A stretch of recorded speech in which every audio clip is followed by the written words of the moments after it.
मेहनत के बिना कुछ नहीं मिलता। सपनों का फूल यूं ही नहीं खिलता। जब तक मेहनत के दिए नहीं जलते, तब तक मुश्किलों का अंधेरा नहीं मिटता। हम कई बार कुछ काम बस ये सोचकर टाल देते हैं कि जैसा चल रहा है चलने दो। हम कंफर्ट जोन से बाहर ही नहीं आना चाहते। एक बार की बात है, एक गुरु और शिष्य साथ साथ कहीं जा रहे थे। चलते चलते उनको प्यास लगी और वो एक खेत के पास जाकर रुक गए। खेत की हालत को देखकर लग रहा था कि खेत का मालिक खेत पर जरा भी ध्यान नहीं दे रहा है। उन्होंने देखा खेत में एक घर भी बना हुआ था। दोनों वहां जाकर दरवाजा खटखटाते हैं।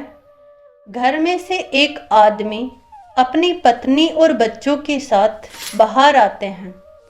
सभी ने फटे पुराने कपड़े पहने हुए थे। गुरुजी कहते हैं, क्या हमें पानी मिल सकता है? काफ़ी प्यास लगी है। तो व्यक्ति उन्हें पानी लाकर देते हैं। फिर गुरुजी कहते हैं, आपका खेत इतना अच्छा है, लेकिन इसमें कोई भी फसल क्यों नहीं बोई गई? व्यक्ति कहता है, हमारे पास एक भैंस है जो काफ़ी दूध देती है, जिसे बेचकर हम हमारा गुजारा चला लेते हैं, इसलिए बेवजह खेती क्यों करूं? गुरुजी कहते हैं, क्या आज रात को हम यहीं रुक सकते हैं? सुबह होते ही हम यहाँ से निकल जाएंगे। व्यक्ति कहता है, जी जरूर, आप रुक सकते हैं।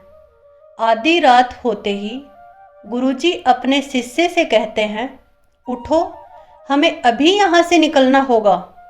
लेकिन सुनो, जाने से पहले हम इस व्यक्ति की भैंस को पहाड़ से गिराकर मार देंगे। शिष्य यह बात सुनकर बहुत दुखी होता है, लेकिन वो अपने गुरु की बात टाल नहीं सकता। वे दोनों रातों रात भैंस को मारकर वहां से भाग जाते हैं। 10 वर्ष बाद जब शिष्य अपनी शिक्षा पूरी करके घर की तरफ लौट रहा होता है, तब वह सोचता है, क्यों नहीं मैं अपनी गलती को एक बार सुधार लिया जाए, उस व्यक्ति से मिल लिया जाए और वहां जाकर उससे कुछ मदद की जाए। शिष्य उसी गांव में उसी जगह वापस जाता है और वहां देखता है बहुत सारे खेतों में दूर दूर तक काफ़ी फल लगे हुए हैं और वहां पे एक बहुत बड़ा घर भी है।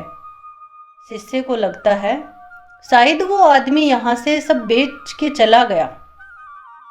शिष्य वहां से वापस जाने वाला होता है, तभी वहां घर के आगे एक कार आकर रुकती है।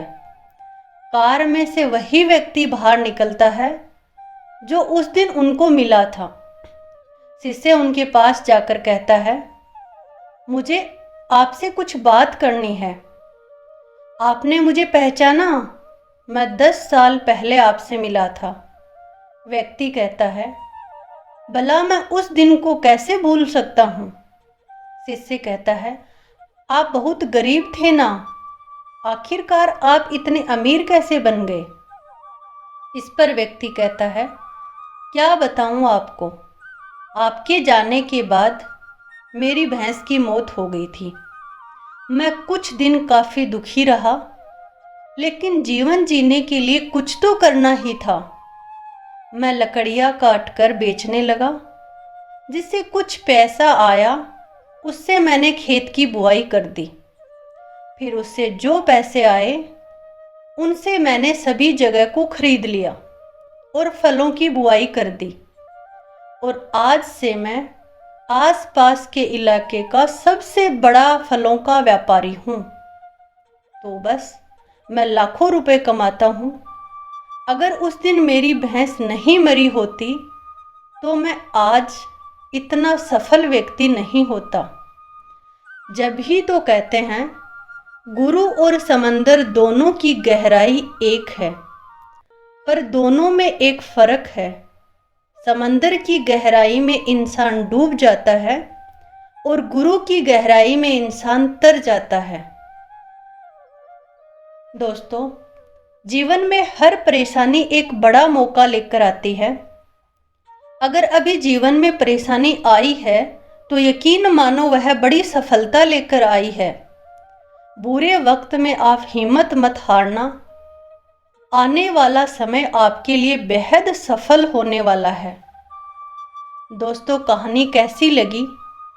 अगर अच्छी लगी हो तो शेयर और सब्सक्राइब करना, लाइक एंड कमेंट करना।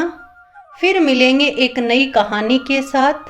तब तक के लिए सब खुश रहिए, अपना और अपनों का ख्याल रहिए और हमेशा मुस्कुराते रहिए।